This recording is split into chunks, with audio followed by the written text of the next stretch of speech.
Good weekend, all. Ira Epstein with your metal market wrap-up, and this wrap-up is for Friday, and here we are on the 8th of April, 2022. So the markets are closed, going nowhere today, thank God. We'll be back into the markets, as you know, Sunday night. Now, it's interesting. The daily charts are fighting to get over their 18-day average of closes, whereas the market got ahead of itself on the weekly charts and got over the upper Bollinger Band, which often means it's going to pull back.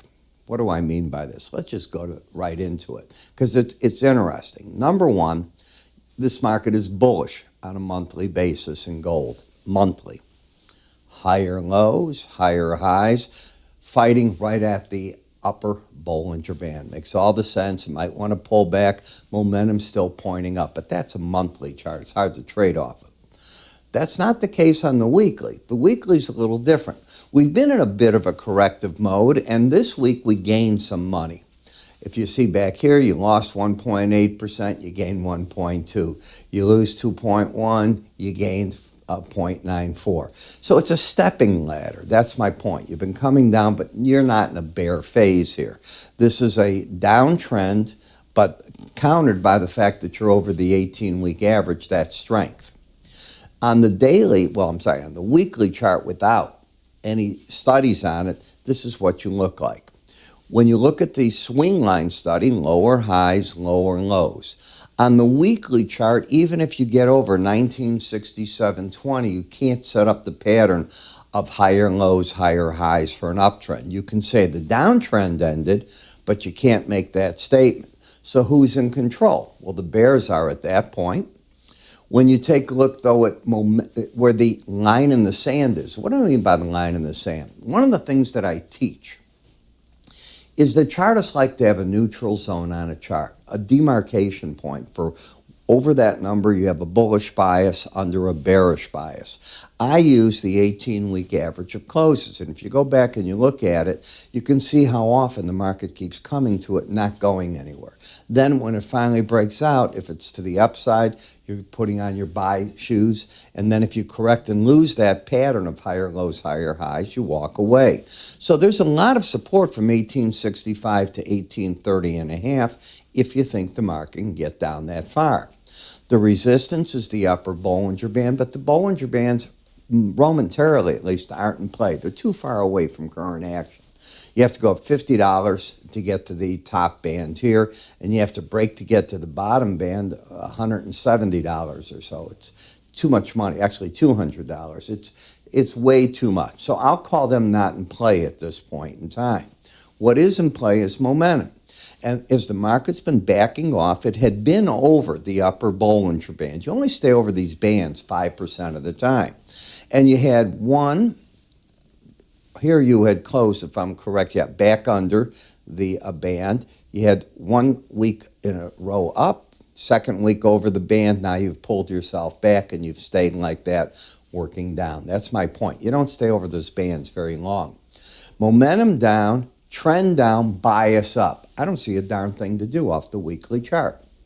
The gold-silver ratio on the weekly chart is come back to the neutral zone, the 18-week moving average. It's at 78.41. You're basically there. There's no edge there. Silver, like gold, has been backing off, but staying above the 18-week average, giving the bias up, the trend down. The market got over the upper Bollinger Band, couldn't stay there at all. I teach about that in our enhanced Bollinger Band course. Pulling back here. A difficult market in the metals. Very difficult. Where it's been easier to trade is copper.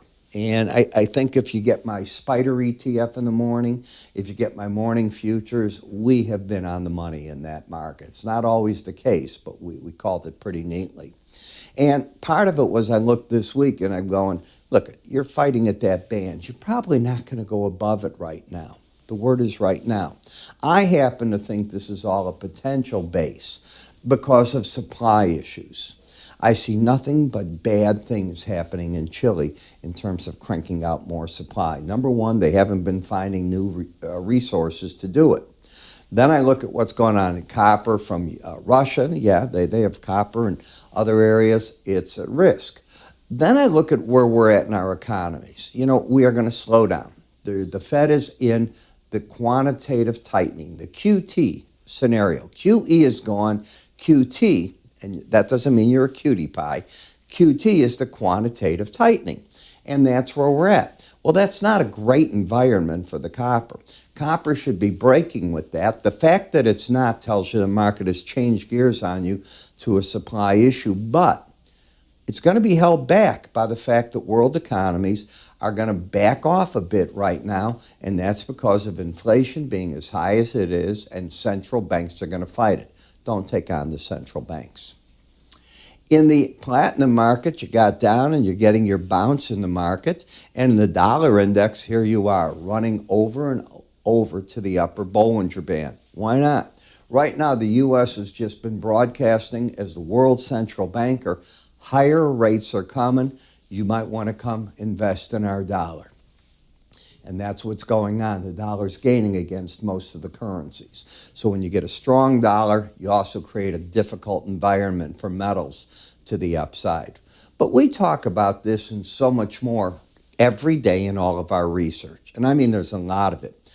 You can position yourself with us to decide what parts you want. We cover all these, be it the grains, the soft markets, the stock indices, the currencies, interest rates. I can go on, grains, everything through there. And when we cover them, we do it you can get it via email, you can view it in our charting software, either way that you want to get it.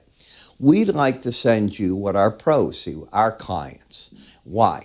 Well, number one, we talk spreads, options, futures, cash, the whole shooting caboodle. So we're giving you the pictures from every aspect for you to get a feel as to what these markets are. In order to get it, it is simple.